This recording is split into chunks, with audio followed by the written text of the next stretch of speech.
everyone. I'm Manisha, and this is Teach Your Kids. And today I'm here with my guest co-host, Jasmine. Welcome back, Jasmine. Hello, everyone. And we are delighted to welcome a superstar in the curriculum homeschooling world, Jason Batterson, who is the co-founder of Beast Academy.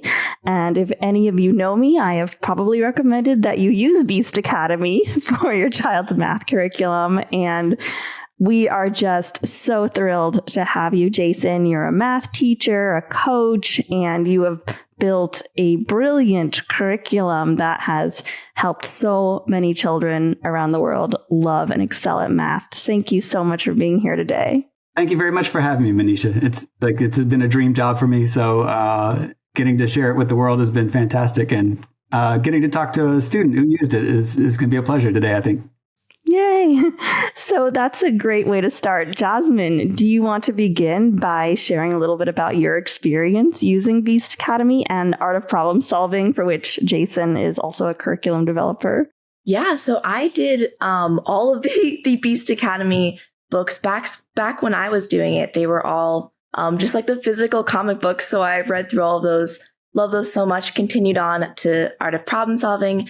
I think I did pre-algebra 1, pre-algebra 2, and then I did algebra A. So I've kind of been, I would say, relatively well seasoned in the Beast Academy Art of Problem Solving curriculums. I would love to know how it's changed since I've taken it back in the last one I took, I believe, was in 2020. So I'd love to know how it's changed since then. 2020, so Beast Academy, I think, was mostly done. So you're talking about 2020. The easiest way to remember for me is this is sort of like the dawn of COVID. And at that point, everyone had to leave the office. And there were just a couple of books left to write, I believe. And some of the most exciting things that I did, I remember early COVID, I got to do some video series with my daughter, work on a curriculum that went up on social media. And not a whole lot of books got finished after you were finished. And the biggest change that's happened online has been just a change in the way that people move through the curriculum. I don't know, Jasmine, did you use the online program at all? I think back when I was taking it, it was still in development. So I didn't have the opportunity to use that yet. I think that we probably had some stuff up certainly by 2020, but that you probably were sort of well ingrained in the book series. Right. At that point, I was in the AOPS. I did do the AOPS online curriculum. Beast Academy must have been, I started AOPS in 2018, so it must have been sometime prior to that. But in 2018, I still had quite a bit left to write. And I think the books, I probably wrote the last math book around 2021. And now I'm writing science books, which is also a lot of fun. So if you're looking for things that changed, we now have a science book, and the second book is sort of in production right now. But in particular, if you didn't use the online program, I think as much as I love the books that I've created and the materials that I've created, I think that the online program offers a fair bit that the books don't offer. And for me, if anyone asks sort of what is the biggest difference, is that when you're playing online, you get immediate feedback. So as you're playing through the questions, instead of the book, a lot of times, even with my kids will finish a page and then they'll flip back to look at the answers and they'll recognize that they've been doing things wrong the whole time on the whole page. And if they had just seen that first answer to the first question that they did, it would have sort of triggered the thing in their head that goes, oh, no, don't do it that way. I've made a mistake. Let me figure this out. And then I could do the next 12 problems correctly instead of making the same mistakes over and over again. So with the online program, having immediate feedback is probably the biggest thing that's different. And we've also done a fair bit since 2020 to try to make the online program more engaging. And a lot of that I'm now no longer a part of. The company has grown much bigger than I am at this point. So I always tell people when I joined, there were roughly 7 people in the office. And now I believe headquarters has well over 100, all working on different aspects of the curriculum and also just jobs that didn't exist when we started writing books for Beast Academy. So there's a whole team of people sort of making these resources better, in particular trying to get these resources to a point where schools can use them more effectively. Because reaching a lot more students is going to mean reaching a lot of schools. And so finding ways to make the materials easier for teachers to teach and easier for students to use is a big part of what the rest of the company is doing, as I sort of fill the role that I think I'm best at, which is sort of writing good materials, in this case, moving from math to science. That's amazing. And I'm actually really curious about the online version of Beast Academy because that is the version I most frequently recommend. And I find that the adaptive nature of Beast Academy makes it something that children really love, that they can stay at the right level of challenge and that the curriculum actually adapts to where they are. And I have heard through the grapevine that adaptive learning technology is very difficult to build. I just always assumed, like, why don't you just keep giving kids problems until they get it right and then reinforce it with more problems? I know that you are not the, software engineer building the adaptive technology, but as someone who's writing it, could you maybe help us understand why it's so complex to build this type of adaptive learning technology that everybody thinks needs to be the future of teaching? I think I love that you call Beast Academy an adaptive program, and we would love to think of it as an adaptive program. But the software developers certainly don't think of it as adaptive, in that when you're playing Beast Academy, if you get a question wrong or a question right, the system doesn't change. What really happens is that you get lots of opportunities to decide where to go, right? So in Beast Academy, missing a problem in Beast Academy Online doesn't mean that you're going to get a different problem than the student who got it correct. But what we do offer is lots of opportunities to retry lessons, to retry problems, to move at your own pace. So that's another thing that's a little bit closer to what you think of as adaptive, is that students who are getting lots of things right can move quickly, can skip through lessons, can do only difficult lessons. Students who are struggling a little bit more can stick to the lessons that are at this point sort of intended for a more general audience. One of the things that we found is very difficult for a lot of students with Beast Academy, and I think it's both a pro and a con, depending on the student, is that we offer the challenge that we all wish that we had when we were students. We are an office full of nerds who were, high achieving kids who loved math and wish we had books like the Beast Academy series when we were kids. And in doing so, we create these books that are very challenging. And I suspect Jasmine is a very strong math student as a result of the Beast Academy, but also as a result of just sort of enjoying math. And so the question was about adaptivity. The difficulty is that there's so many things to try to consider. So I'll give you the simplest example is that we would very much like to build a system that places students really well in Beast Academy.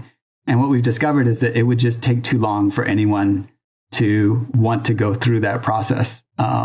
So in order for someone to start playing, you don't want to put them through a 45-minute series of questions that has a tree diagram with 1,000 branches, and you end up, answering 20 or 30 questions to get to the end of the branch where we think that you're correctly placed. And we could put you beyond something that you haven't learned yet. So, for example, a student who's really good at fractions isn't necessarily going to be really good at working with ratios, for example, or all sorts of other, there's a million things that you're trying to learn in an elementary curriculum. And there's the difficulty of placing you beyond something that we wish that you had learned from Beast Academy in the first place. So there's another thing that's tricky about Beast Academy, is that the way that we teach things is often not standard, I suppose, is the easiest way to say it. And so a lot of times we'd like to place you, we'd like to err on the side of caution, right? So we want to place you in a part of the curriculum where you're challenged, but almost all of Beast Academy can be challenging. I think that my daughter is right now a 7th grader, and there are probably problems in Beast Academy level 2 where she'd still have to stop and think for a bit, because it's the goal of the curriculum is to make you stop and think, and not just to ask you to sort of repeat a set of procedures that you've learned on the left-hand side of the page that you apply to the right-hand side of the page. Yes, no, it's so interesting because as an outside observer, you often think, with AI and everything, but it would be possible to do that, but I can see it seems like a lot of the difficulty is just trying to gauge where a student is when they begin and along the way. So it's not just as simple as giving them one or two questions about fractions to know that they've mastered fractions. There's just this, it's a lot more complex than that. And you would have to ask them hundreds of questions before you even got started teaching in a way. Right. There's an enormous amount. And right now, the solution is the solution that we have in place is not ideal, but it's what we found works the best, which is just to start with 3 questions. And those are, how old are you?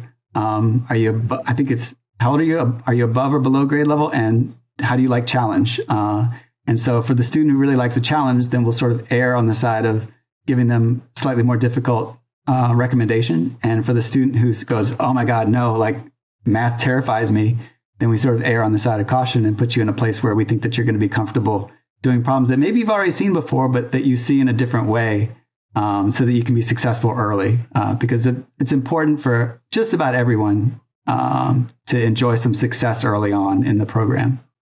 So seeing that there are definitely more challenges, more atypical challenges to Beast Academy than normal learning, who would you say is the ideal child to enroll in Beast Academy or Art of Problem Solving? We had a slogan that I loved on the site a long time ago, which was, is math too easy for you? Then you've come to the right place. And I think in many ways, that is still the core audience of both Art of Problem Solving and of Beast Academy, is the student who sits in the classroom and knows everything before the teacher finishes the sentence. And not just that, but often sees math in ways that the teacher didn't see when they were a student. One of my favorite things about Beast Academy is that we are teaching towards the curious mind, I think, in many ways. So the student who wants to know the whys behind all the procedures that they're learning. However, I have to say that we have heard success stories from everyone. It's really fascinating to me. Very early on, we heard from 7th grade students who were way behind in math, and their teacher had just decided to work with Beast Academy Level 3. And so this is 4 years behind the math.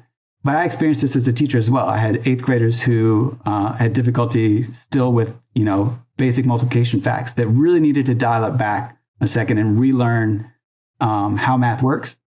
So I don't want to pigeonhole this as a curriculum for high-achieving students and students who are naturally curious, because I think it's a really great way to learn math for anyone. Anecdotally, we've heard from adults, and some of my favorite stories come from either parents of students or even adults who just picked it up because someone said it was a fascinating curriculum. And when they go through the curriculum, I believe that one of the things that we do is that we create. There's this term mathy. A lot of people think of themselves as mathy or not mathy. I think we create mathy people when they're reading Beast Academy because they see the way math works in ways that they never saw before. A lot of times, I've mentioned procedures a few times before, but so many times people learn math as a set of procedures. And it's a recipe for how to do this specific type of problem. And if you just follow these 4 steps, you'll get this type of problem every time correct. But that's not how problems work in the real world, right? Like problems in the real world, you don't see the same problem 42 times on the right-hand page of a book that someone hands you. You see problems that you've never seen before. And what we're trying to do is create students who can solve problems that they've never seen before. Amazing. And I've certainly experienced that, especially a lot of children on the spectrum who do very well with online learning, and the games and the fun have just started enjoying math for the first time when they didn't resonate with it at all in school. And to kind of piggyback on Jasmine's question, when is the right time for a parent to start Beast Academy, or for a parent to help their child start Beast Academy? I mean, I think it's very tricky, especially parents with their first child might be really excited to get them learning math. And I don't know, is there a too early to start? When can you gauge the right moment to dig in? This is another spectacular difficulty of placement, is that everyone is so different. We have 8-year-olds who are taking algebra, and they are almost always either the best student in the class or the worst student in the class. And it just sort of depends on what type of 8-year-old you have in this algebra class, whether or not they got there because they love math and they just eat it up and they enjoy it so much that they've just raced through all the Beast Academy curriculum and jumped into pre-algebra and jumped into algebra. Or sometimes it's an 8-year-old who's been pushed a little too hard and who has never really enjoyed it the way that they need to enjoy it in order to get good enough to do an algebra class at 8 years old, right? So I think that the best way to begin is with level 1 as soon as the kid wants to, right? So at level 1 in Beast Academy, if you can hand it to a kid and they just like reading the guide for a year and not doing a lot of the practice problems, that's fine. At some point, they're going to go, oh, you know what? Like, I can do these now. This is going to be interesting. Or a lot of times it's because a big sibling is doing it, right? A lot of times the little sibling that starts off and does well is because they're watching Big Sis or Big Brother as they get to do the fun math curriculum and they want to learn how to do all the fun problems with numbers. I don't think you can really put an age for sure, but certainly like 2 is too young, and somewhere in the 4 to 6 range is probably as early as I would go for a student starting at level 1. They need to be able to read or have a parent who's willing to sort of sit there and guide them. And I think if a parent is sitting there and guiding them too much, then it's probably better to just wait another year and let the student do it when they can read most of the material on their own. What would you say is the optimal parental involvement in a curriculum like this? This is another question we get all the time. And in general, the AOPS philosophy is try to stay away as much as you can. However, there are a few things that I think that I would always suggest parents do. One is really try to develop habits in your child. And so what that means is setting a time and a place when it's math time, for example. If a student sort of gets into a routine of, oh, after breakfast, I always pop open my laptop and start playing Beast Academy, and I do a half hour of Beast Academy before whatever the next thing is. Or whatever time of day works that you can do 3, 4, 5 times a week playing on the program or in the books. Setting routines is probably the best involvement that I can suggest parents have. There are also times when a parent is doing well to discuss problems with the student. So, for example, dinner table, what did you do in Beast Academy today? Oh, can you show me that problem? Letting the student teach the parent in many ways is a good way to get yourself involved. I think we offer a ton of tools that let parents see what the student is doing. And so, for example, we send a lot of emails that are either congratulations emails or sometimes they're alert emails. Like if a student fails at a few lessons in a row or a few times on the same lesson, then we'll say, hey, maybe you should check on your child because they seem to be struggling with this particular lesson. And for the parent, I think the right way to get involved is to be sure that they are looking at the way Beast Academy is approaching a lot of the things that we're doing. I think one of the reasons that I think we prefer parents have a lot of a hands-off approach is because not all help is helpful. So for example, the most common things that I think that we get dinged for is we save a lot of algorithms for very late. So an example would be if you're doing 2-digit by 2-digit multiplication, a lot of times if a student, and a lot of times we don't have just straight 2-digit by 2-digit multiplication problems very often in Beast Academy, but we'll have problems where you have to multiply 17 times 11 or something. And a lot of times the parent's initial involvement is to dive in and say, you write the 17 above the 11, you multiply the 1 by the 7, and you write the 7 down here, and then you multiply the 1 by the 1. And they go back to the thing that they learned when they were a student, which is teaching process rather than concept. And so we always encourage students or encourage parents to take a hands-off approach if they can.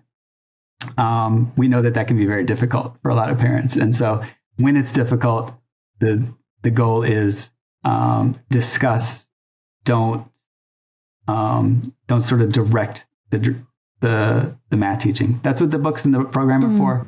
Richard, I am amazed. I'm sorry he can't be here, but Richard, one of the most amazing things to me about Richard is that he shot over 1,000 Beast Academy videos for the program. And the quality of the videos, considering there's 1,000 of them, more than 1,000 of them, is really exceptional. There's some really fantastic, and that's just in Beast Academy, by the way. There's 1,000 Beast Academy videos.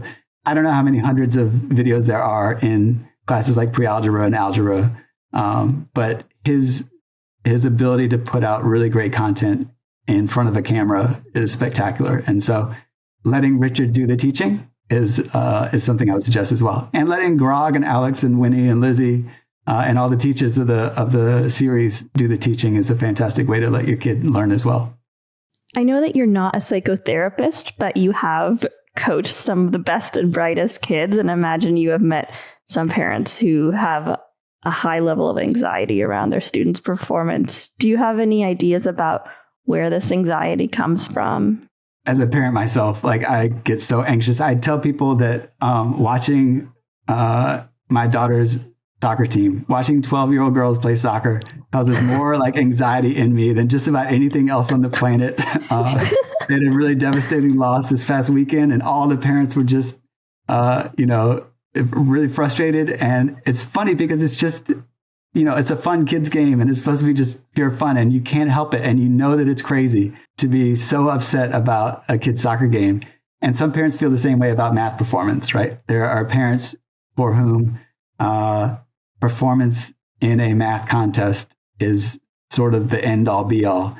And math contests happen once a year and sometimes 2 or 3 times a year, depending on the contest. Whereas I get to go to a soccer game every single week and experience the joy of loss the joy of victory and the sadness of loss week in and week out, which makes each one of those events a much smaller event in the life of my daughter's soccer team. Whereas I think my son took the AMC 8 or 10. I'm not even positive, but it wasn't the best experience for him.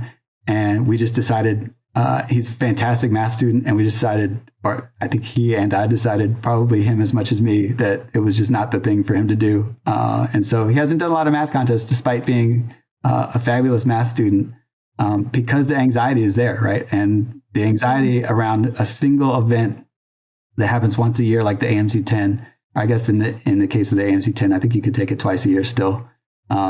It's just too much, and people put too much pressure on themselves to perform really well in this one specific event. That said, I really enjoyed coaching the kids who were spectacular at these events, and for some students, it's a huge motivator and a lot of fun for them as well. But I have too often seen 200 kids at a math competition, and even the top 5 feeling like they let themselves down, which is always amazing to me. There's often more sadness than happiness at these events, even among the top kids. A lot of times the happiest kids are the teams that just sort of are there for the fun of it, are there to see really interesting, cool problems. And so a lot of times I think the happiest kids are sort of in that mid-range in the competition, where they're not headed to nationals to go against all the best kids from California and Massachusetts and all the states that perform really well. They're just the kids who are there to enjoy the math. And so I'm always happiest when I see the kids really excited about the competition at the end. This is one of the top complaints is about, we've got a little fish game that is timed, and it's one of the few timed events. It's Mr. Wriggles. If Jasmine knows who Mr. Wriggles is, the little fish in Captain Kraken's helmet is in a little tank, and the water drains out, and you have to fill the tank up as quick as you can. And it causes so much anxiety. And we've worked to try to find ways to make it a little bit less anxiety producing for the students who really don't want a timer. And I understand both of my kids hate that little fish game because they're sort of generally anxious kids about a lot of the performance stuff that comes with having a timed event.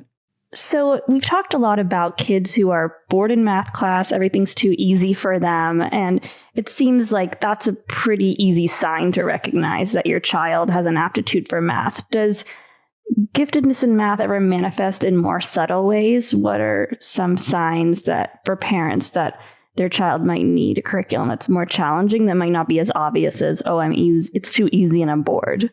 I'll answer that a little bit differently, which is we do get a lot of folks ask if we have recommendations when Beast Academy wasn't a good fit. And I think my recommendation is almost always be willing to throw something out, right? This includes Beast Academy, right? If you're playing Beast Academy and it's just not a fit, then find something else that is, right? If it's too frustrating, for example, one thing you could do is go back a level to go back to relearning material that you already know.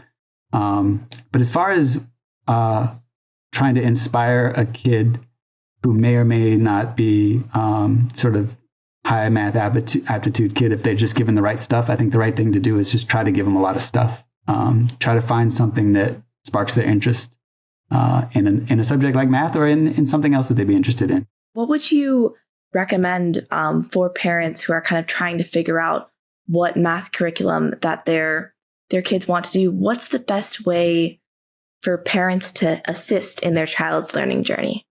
Like, should their role just be a facilitator and just try to kind of throw as many different curriculums at them until one sticks? Should there be more involvement? Should they be trying to help their kid learn this math? Parents, there's no one right way to do parenting. And there's so many different types of kids and there's so many different types of parents. And what's worked for me is not necessarily going to be fabulous for the next kid. And so I always have a tough time recommending broad-based strategies besides stuff like let the kid pursue their interests, let the kid play, let the child have lots of experiences. The more experiences you can put in front of them, the more chance they have to find something to latch on to. So I think I've said a lot of the things that I think are sort of the broad advice. And I'm not sure that I can offer specifics about how would I go about finding the right curriculum. For the parents who can do it, very strong recommendation for playing with creating your own sort of interesting problems and puzzles. I think there's a lot of stories from Richard Feynman about being a child with the famous physicist, Richard Feynman. It's a lot of fun to listen to. I think there's lots of YouTube videos of him. And a lot of his stories are about his father just talking to him and him remembering the conversations that he had with his father as a kid, which were very sort of thought-provoking, challenging conversations for a child of like 7 or 8 years old. I did a little bit of this I did more of this with my son. I think it irritated my wife a little bit, but sort of just like picking his brain about certain things that I found interesting. And I think you've talked a little bit about sort of developmental stages. And I was fascinated. I remember one incident where I was fascinated with this sort of idea. I'm going to get the term wrong, but something along the lines of object permanence, where you can put like 7 coins in front of a kid in a long row and then the same number of coins, but in a short row, and say, which row has more coins? And the kid will always pick the longer row up until a certain stage, and you can fill a tall, skinny glass and a short, fat glass with the same amount of liquid and try to have the kid figure out which one is holding more liquid. And there are stages where they just don't have the tools and they don't have any idea. You can't tell for sure if they even understand the question.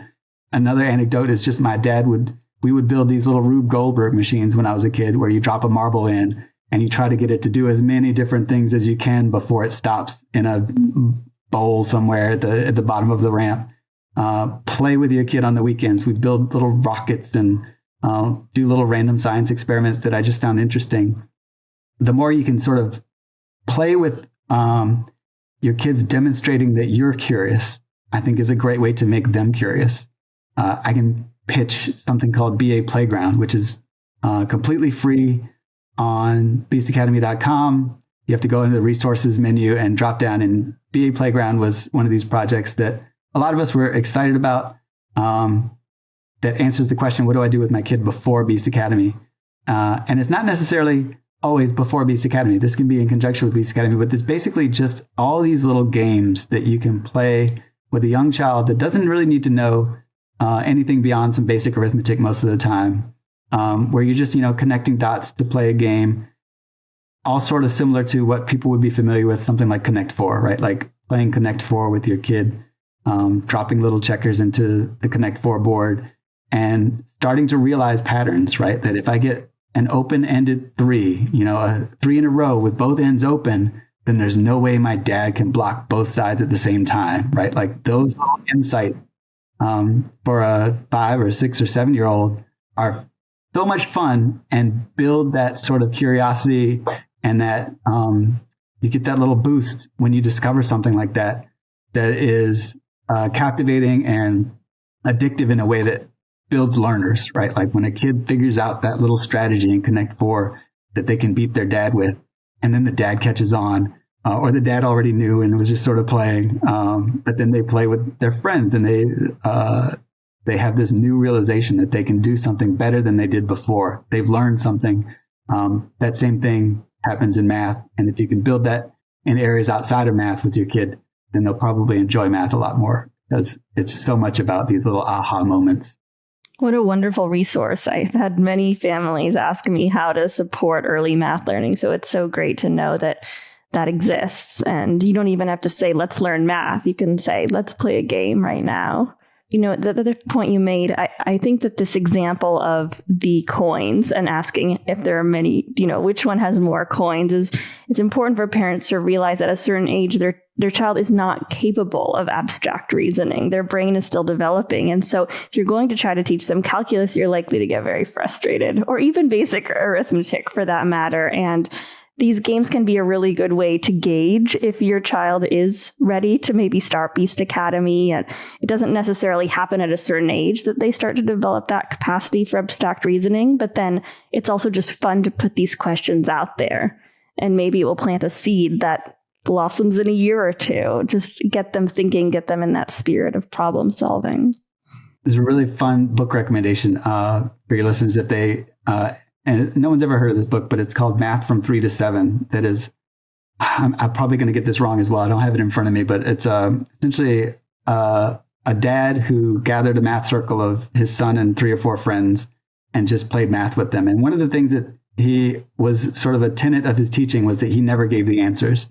And it was fascinating that years later, he said that his son would remember one of the things that he didn't have the answer to, that he had just figured out. 2 years later, his 8-year-old son comes to him and explains the answer to a problem that had been introduced to him at age 6 or age 5 or however old he was when he learned it. And so letting the students sort this out and have that aha moment that I mentioned earlier is just such a wonderful way to build the curiosity needed to do well in a curriculum like Beast Academy. Okay, I have to ask a very important question that I've been wondering about for a while. So, you've been talking about how adding in these kind of more fun styles of learning is really helpful for children. How come you stopped the Beast Academy cartoon style of learning at 5th grade?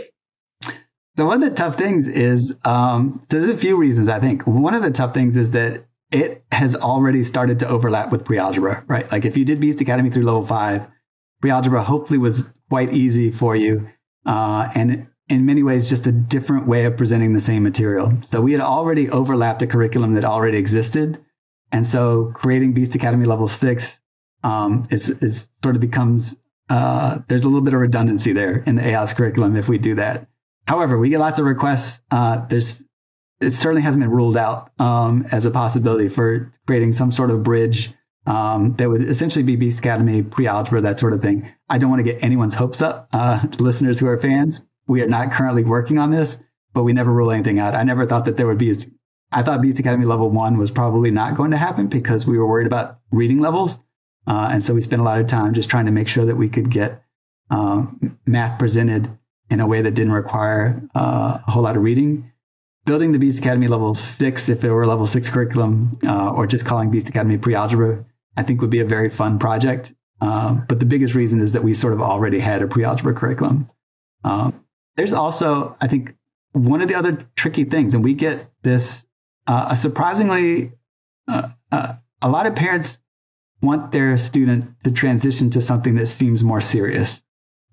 We even get complaints about the younger student books not being serious enough and not being taken seriously by people who, it seems, have not really paid enough attention to the math that we're teaching in the books. But a lot of people get turned off. I have a coworker who actually worked on Beast Academy Playground with me, and he will openly say that when I first saw the books, I thought there was no way I'd give them to my kids because it doesn't look serious enough. And so the older you get, I think the more that becomes an issue where parents are wanting their kids to transition to something that feels a little more serious. There's the pre-algebra book. It feels like a dictionary, right? That thing is a very large book compared to the Beast Academy book series, where we've sort of divvied it up into smaller bite-sized chunks of interesting math. Yeah, it was definitely very different with the massive textbook versus the little thin cartoons.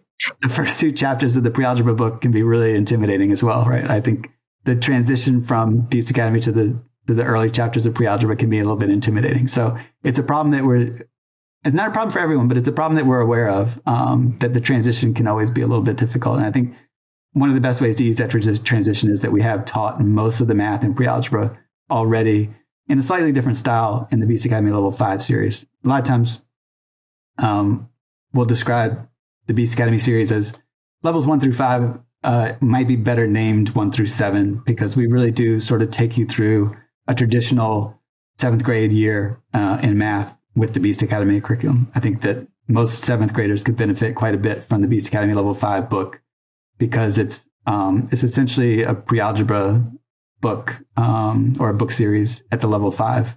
So hopefully that was the case with you, that you felt very well prepared for pre-algebra. Yes, it was definitely very useful to have some supporting material already introduced with Beast Academy.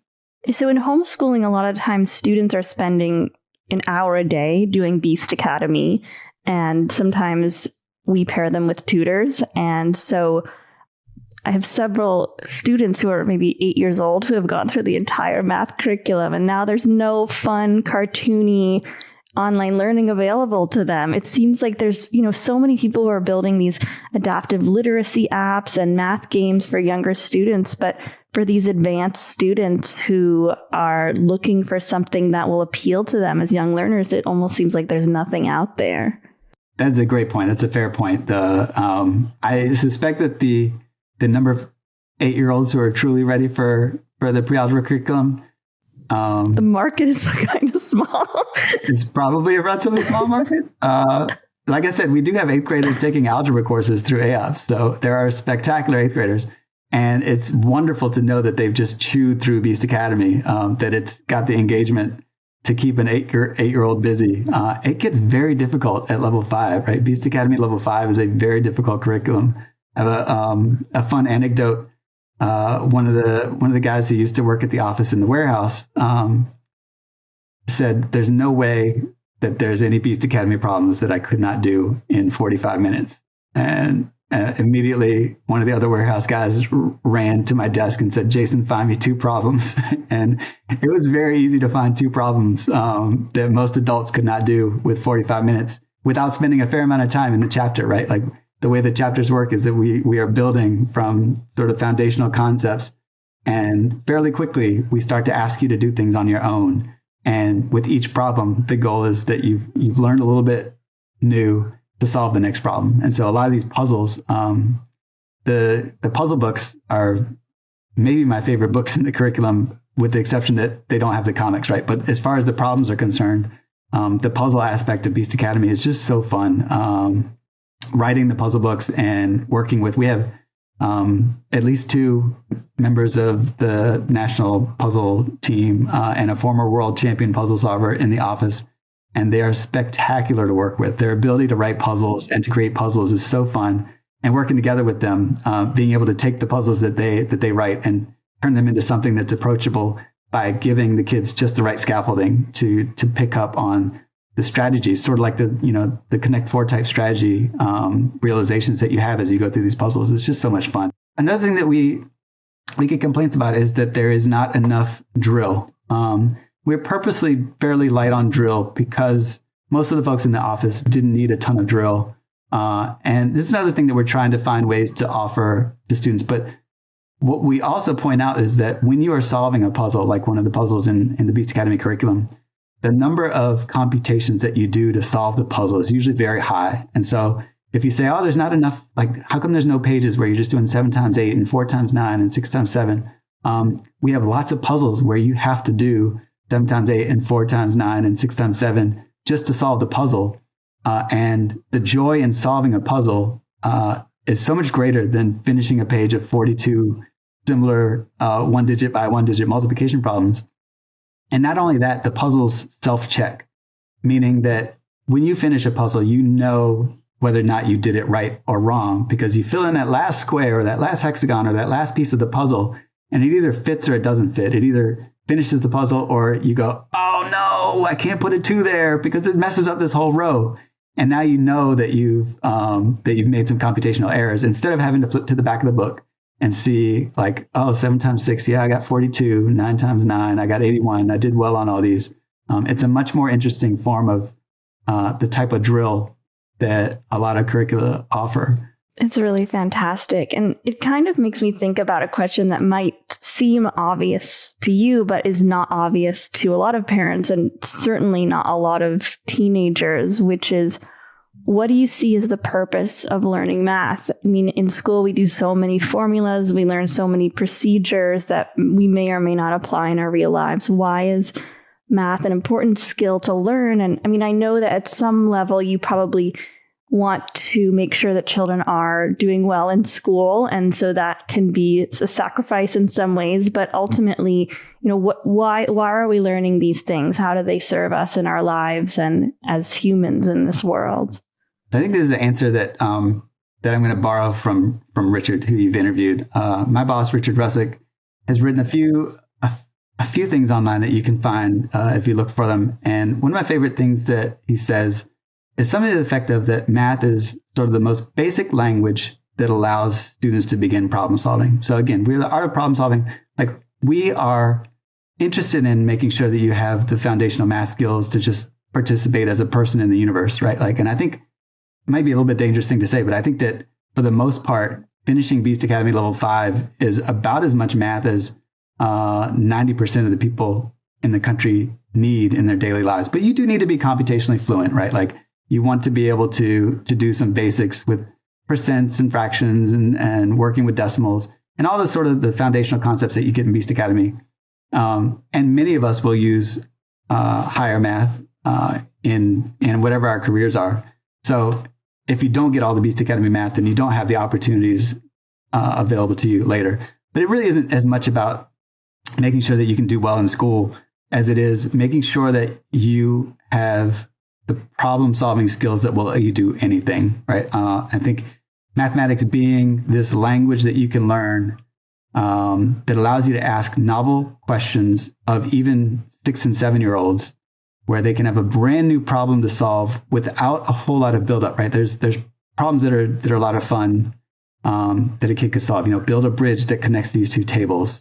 Or make a pendulum that swings once every second. Like, there's lots of those types of problems that are fun, but math, you can ask, 50 interesting questions in a very short amount of time and get the kid really working their head about how do I get from point A to point B without being given the road to get there. I don't know if I'm answering this particularly well. This is, again, something that Richard does much better is to describe it as sort of the foundational language that everyone can learn very early that lets you begin solving problems. I think I've mentioned puzzles as well, right? Giving math is a lot like a puzzle to solve in many ways if you do it right. And the joy of solving a puzzle or of having an aha moment that you can get from math early on that you can't get from a lot of other subjects, I think is really important to instill in kids. As far as you get lots of people who will say, well, when am I ever going to add 2 negative numbers? And the answer for most people is probably rarely. There's a lot of people that can get by their whole lives without ever adding 2 negative numbers because they don't work with numbers and they do things that don't involve. I can't remember having to add 2 negative numbers in my day-to-day life. Apart from the fact that I write math curriculum where adding 2 negative numbers has probably been something I've had to teach. But I think that that's a bad argument, a bad faith argument for most folks who just want to find a reason why they don't have to do the thing that has frustrated them. And I think that a lot of times the reason it's frustrated them is because they haven't been taught really what all those little symbols mean and how they work together. And they haven't gotten the right foundation. And again, I bring back up, they've been learning recipes. I use the analogy of like early COVID, my son and I made a whole bunch of bread. And every weekend, we'd grab a recipe and just like get all the ingredients out and mix up the dough and make bread. And I remember telling my coworkers about 8 weeks in that I had no idea how to make bread. All I knew how to do was like follow the recipes. I could not tell you for the life of me what the baking soda was doing in the bread, or what the difference between baking soda and baking powder is. I still don't know. So I never really felt like I learned to make bread, even though I could make a delicious loaf by following the steps. But if you put me in a kitchen without a recipe book, I would not be able to bake anything that would be remotely delicious. And I think a lot of people learn math the same way. They can't do it without the recipe in front of them. And it becomes frustrating because they haven't understood what the baking soda does, or what the flour does, or what adding more flour, or more water, or more yeast, or letting it rest for longer, or all the little things that you do that are slightly different in each recipe that you don't know. I remember Googling, like, how do I get those big pockets of air in my bread? And I don't remember the answer because it was sort of one of these things that I just did quickly. But I think that if you're taught to make bread well, then you can just be given a bunch of ingredients and you can make a big fluffy loaf, or you can make a thin, crispy loaf, and you have all the tools that you need. And that's the type of problem solvers that we're trying to create with mathematics, is that we're giving them all the ingredients and all the skills to be able to bake their own loaves when they want to. One of the things that I liked most about kind of like the Beast Academy AOPS curriculum was that they gave you the kind of almost behind the scenes of like the formulas and stuff that you're learning. How would you respond to people who say that that doesn't allow you to perform super well under like a time constraint? So most of the time constraint tests do significantly improve with just better problem solving abilities. So I think there are a couple things that I would always recommend that everyone take the time to memorize. Most importantly, like, you need to know your multiplication facts.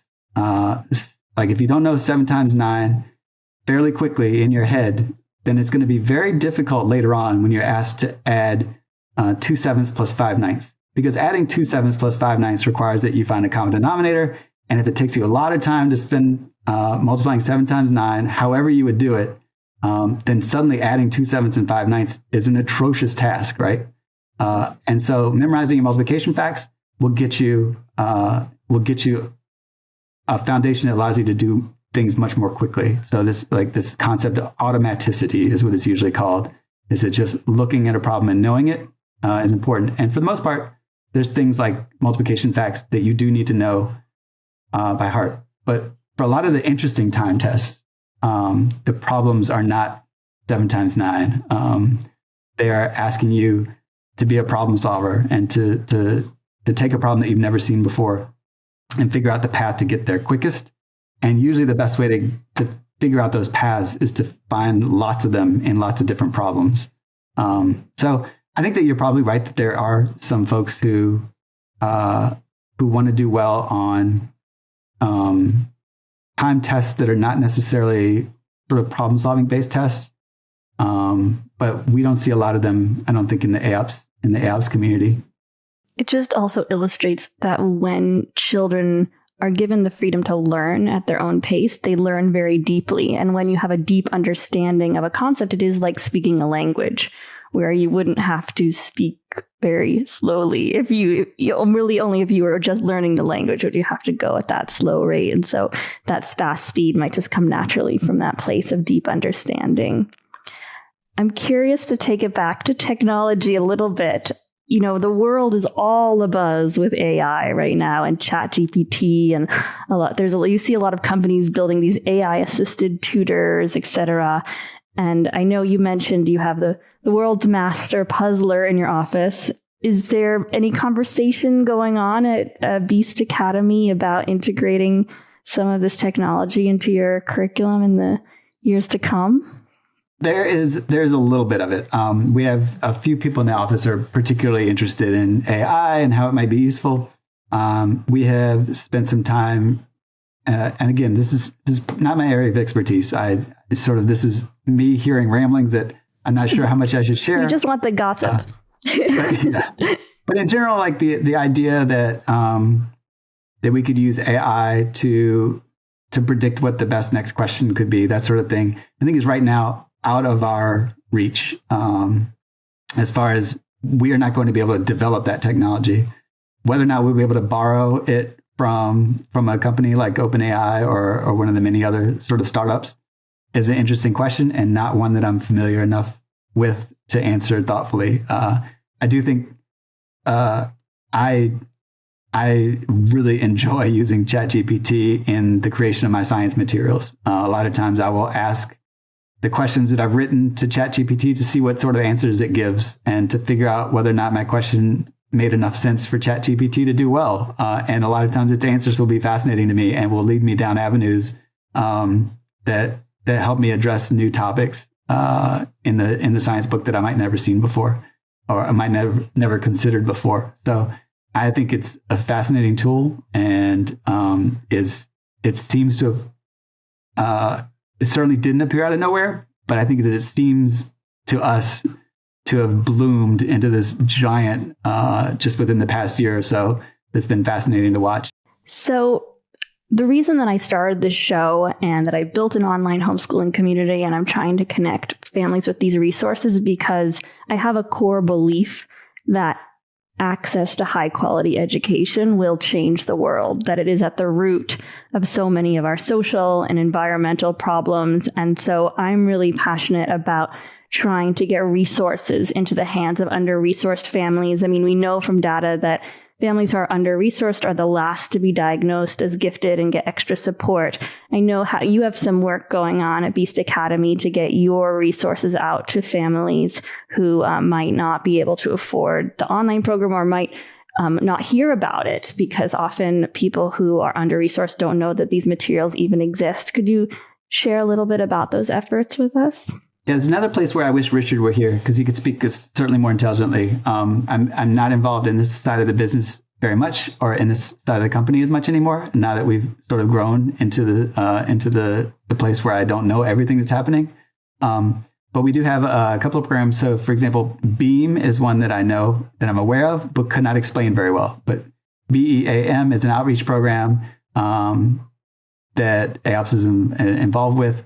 And if I try to explain it, I'll make a mess of it. I mentioned earlier that I think the most important thing for us right now, and what we've dedicated sort of a lot of our best talent in the company towards, is finding ways to make sure that these materials can make it into schools, is finding inroads that will get us into the door in lots of school systems. And that involves starting to sort of figure out what the red tape is that we need to cut through to make sure that we can be accessed by all the school systems who are interested. And I think that for the most part, there's another tricky thing for us is I think that in a homeschooling podcast, a lot of people have heard of Beast Academy, and outside of homeschooling, not many have.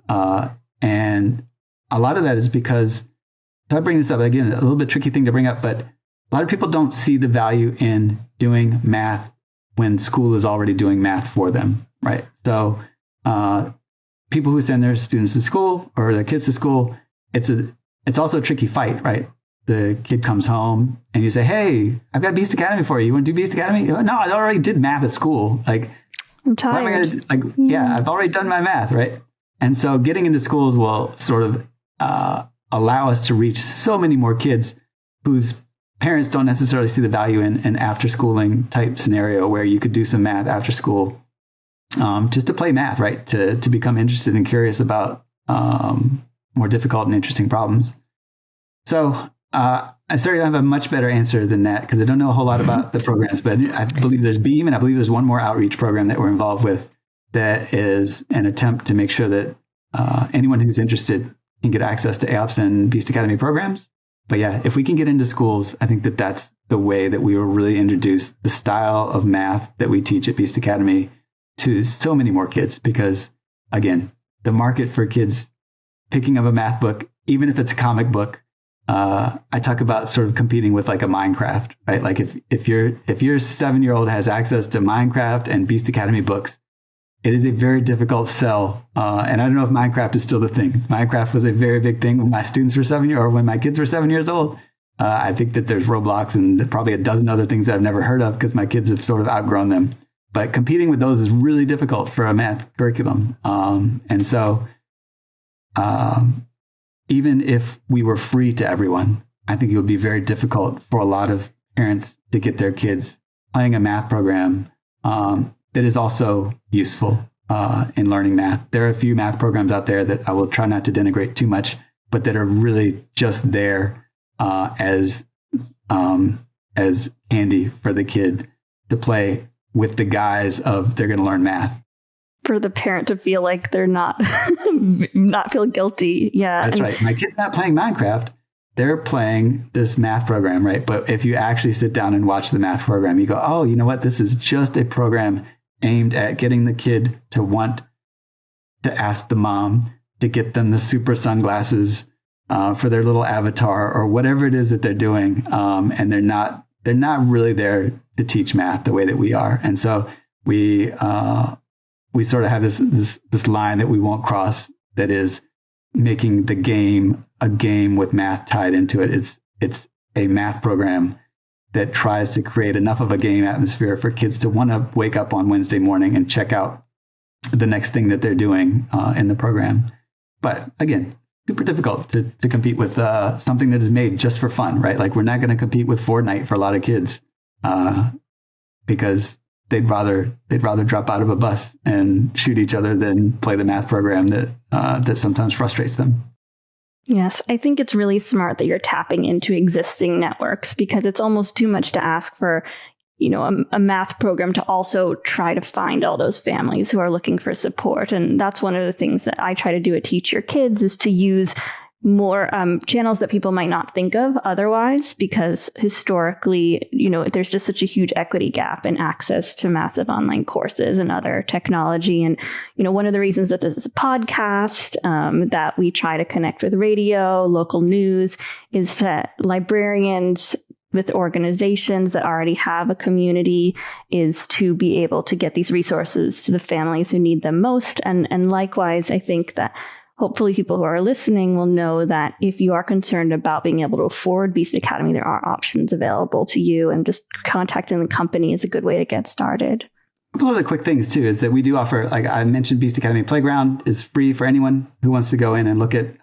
There's roughly 40 activities there that are very well thought out, with the video and detailed instructions on how to approach these with the kid at the art of problem solving level. So after 5th grade or so, I think that Alchemist is one of the most phenomenal free tools available anywhere. Alchemist is a free program at Art of Problem Solving. It's probably where Jasmine gets some of her homework. I'm not positive if they still assign Alchemist problems. I think some of that got phased out. But Alchemist is how I became very good at counting and probability. I spent a lot of time when I started coaching having very little experience with counting and probability from sort of a standard math education. And I just decided I was going to get better because I needed to coach some of the top kids. And I spent hours upon hours just playing Alchemist and learning through problem solving and then reading solutions when I wasn't sure how to do some of the more difficult problems in the program. So there are free things that are openly available on both the Beast Academy site and the Art of Problem Solving site for anyone who's interested. Is there anything that you want to ask Jasmine about her experience with Beast Academy?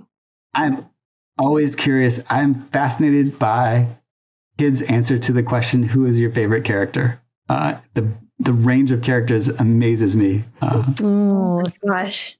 It definitely is. I'm curious, actually, have you added new characters since then? It's been, I don't even think all the books were out when I took it. I remember, and of course I can't remember the name right now. There was one character, I think she was a librarian. She had like thick glasses.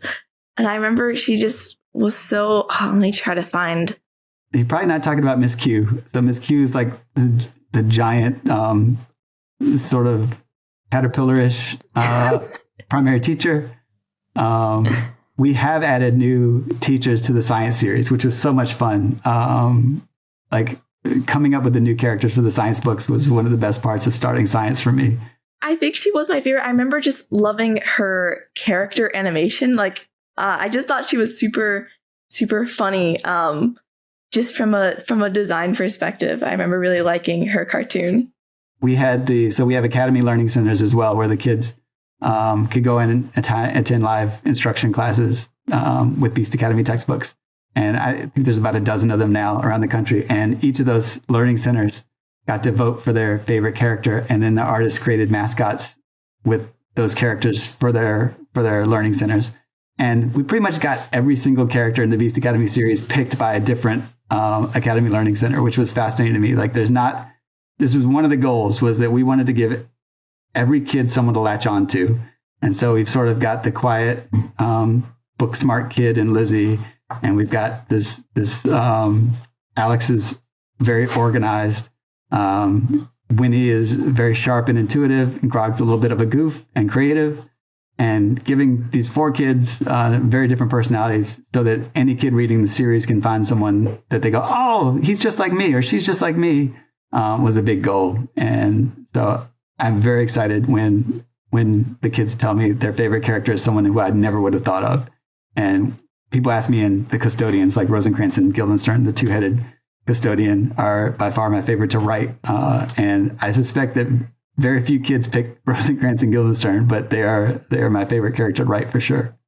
So I'm trying to get Jasmine to build an app for students who have finished Beast Academy that includes these cartoon characters so that all of us can continue learning. And I was just wondering, we didn't mention it, but Jasmine is a certified Python engineer, and she's already doing pre-calculus and statistics, and is just loves learning. I don't even know how old. How old are you, Jasmine, if you don't mind saying? I'm 15 right now, so... 15, all right. You're 1 year younger than my son, who's also a phenomenal Python coder. This is another thing we'd love to get into, is we are offering coding classes now. I mean, we have been offering coding classes at Art of Problem Solving. I don't know if Jasmine's taken the Python offerings that we have, and now we've got a code. I think she could probably teach the Python. That's so great. I mean, I know you guys have science and coding. It's fantastic. So what advice would you give to someone who is interested in writing math curriculum? I also have another dad who works in AI. His daughter finished Beast Academy at age 8. And so he decided to write curriculum for her that would be more funny and better for her social emotional level. And what's your process, or, how do you start getting with writing math curriculum? What tips would you give? This is another very difficult question to answer, because I work with a lot of people, and the guide series, the guide at this point just sort of flows out of me because I've written these characters for so long, and it's always fascinating when someone joins. So we have a couple of co-authors for science now, and I forget how difficult it is to write a good guide section until I see the guide sections that they hand, and love the coworkers that I'm working with. But it's always entertaining to see that it is tough to write comic characters who are trying to speak in sort of normal language about math in a way that's still entertaining.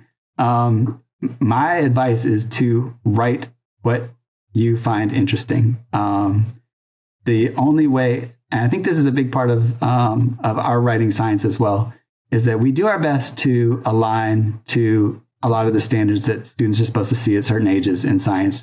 But we do not try to tie ourselves so tightly that we can't go off on tangents that we think are fascinating. And I hope that it shows certainly in the science right now. I'm sure it showed in the math, that the stuff that I'm writing in math and science, I always love. And sort of the love that I have for these questions and the materials hopefully shows up on the page in a way that makes it entertaining for the readers. I think the same is true of any author, right? Like, if you write something that you love with a certain amount of joy, that it will come across to the readers who read the book later. So write what you love, write what you're best at, what you love, and it'll be entertaining for the folks who think like you. Beautiful. I think, in right now, there's kind of a tyranny of metrics where we're so, nervous about hitting these standards and learning certain skills. And it's such a great reminder to give ourselves space and time to breathe and explore and be curious learners, and the value that there is there. Yeah, it's a little, again, a tricky thing to say in public, but my science expertise is fairly limited. And so writing the science curriculum, a lot of the things that I'm writing about, I've had to relearn at a depth that is as deep as I can get. But it's never going to be as deep as sort of the folks that I work with who are, PhD trained physicists and biologists who get to read over my work. But for me, it offers the opportunity to have the joy in learning something new again, learning something that you've forgotten or maybe didn't even learn because it wasn't taught, the 25 years ago that I was in the class that would have had this particular topic, and relearning the science in many ways has been just a joy. And again, something that I hope that joy comes across on the pages that I'm writing. For sure. And I'm sure that your own experience and challenges learning it will also inform the curriculum because you probably have more empathy for people who are learning it for the first time. Yeah, that's an excellent point, is that it can be very difficult to write something. Writing first grade, for example, is so difficult because it's very hard to get in the mindset of someone who doesn't know already some of the concepts in a first grade curriculum. And so having to sort of dial yourself back to what are the first few things that I need to learn here in order to just get to a basic understanding of why 59 is greater than 47. You can't imagine that someone wouldn't know that 59 is greater than 47 because you've known it for your entire life and you've forgotten how you learned it. And so figuring out what the steps are to get a kid there is really interesting.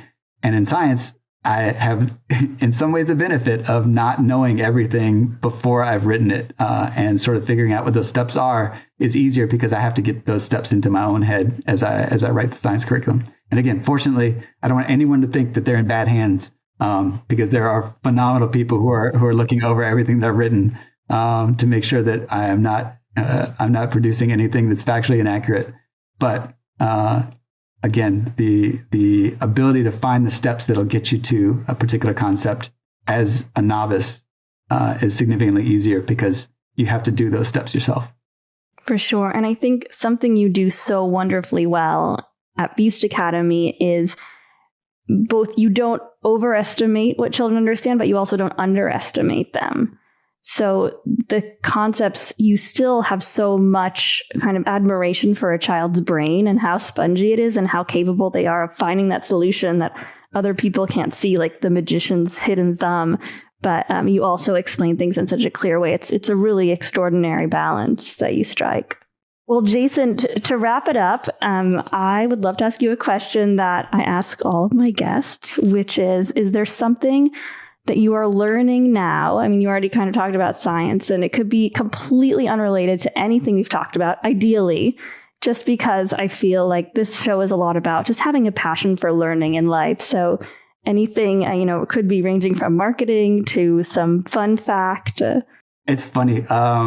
I probably don't have a great answer for this particular question. I've always had hobbies that have been interesting. And I don't know if this counts as learning, but I rock climbed for 2 different phases in my life. And I was a hang glider pilot for 5 or 6 years. And learning to hang glide was just phenomenal and so much fun. And more recently, I was a fairly serious competitive runner. And the learning there is a little bit tricky to describe as learning, but what you learn as a runner is that training matters, and that good training matters. The thing that I'm learning right now is certainly science, as far as something that's entertaining to me. And I've already talked about it enough that it feels like not the best answer. I'm trying to think of something that would qualify as something I'm learning. The funniest anecdote that came to mind is the things that I'm really bad at. One of the things that surprises everyone is that I still hunt and peck when I type. So I've written 40-some books, all hunting and pecking on the keyboard. And the fact that I have not spent the time to just find a typing tutor online and like get to 60 or 70 words per minute still boggles my own mind. It breaks my sense of logic because I'm writing so much, but I just haven't been able to force myself to do it. Hey, you found what works for you. Maybe that's something I need to do. Like I need to just finally take the time to learn to touch type and be inspired by Manisha. I suspect it's not going to happen because there've been like 3 times in my life where I'm like, I'm just going to do it. And 4 minutes in, I'm like, I hate this. Typing.com is a really fun app. Typing Club. Yeah, and I've got coworkers who are like 130 minutes. They're typing faster than you can imagine. But I don't even think I could think that fast if I was writing my series. Maybe it's been a benefit because it really forces me to pick and choose the words that I put down on the page. That's true. It's like handwriting. Well, it has been such a delight to have you, Jason. We love what you're bringing into the world. Jasmine, thank you so much for co-hosting with me today. It's been such a fun conversation. Thank you so much for having me. It was such a great experience. It's such a pleasure to meet you, Jasmine, and you too as well, Manisha. This is always fun. And do please, consider building a more advanced app with cartoon characters. You could, after you learn how to type, 6. You can just file that in here. That's right. I know so many kids would love that. BA6, BA pre-algebra, certainly one of the more requested things that we get. So it's out there. We know about it. It's like, I think intermediate geometry has been requested for like 20 years now. The book Intermediate Geometry. We don't have a geometry. We have intermediate algebra. We have intermediate, a bunch of other subjects. And lots of people are like, when are you going to write intermediate geometry? And at this point, they've given up. It's like, oh my God, I've forgotten the author. But it's like asking an author to finish a series that they just don't finish. Absolutely. Well, people can find Beast Academy and Art of Problem Solving on the internet. We'll include links. Definitely check out the new science program, coding, Beast Academy Playground. There's so many wonderful resources. We're just so excited to continue to collaborate with you in the years to come and getting this wonderful resource into the hands of families and students. It's just so fantastic. And I love everything about your company and your mission, and maybe we can introduce your son and Jasmine and they can co-found this new cartoon math app too. Lots of good things to come. Thanks so much, Manisha.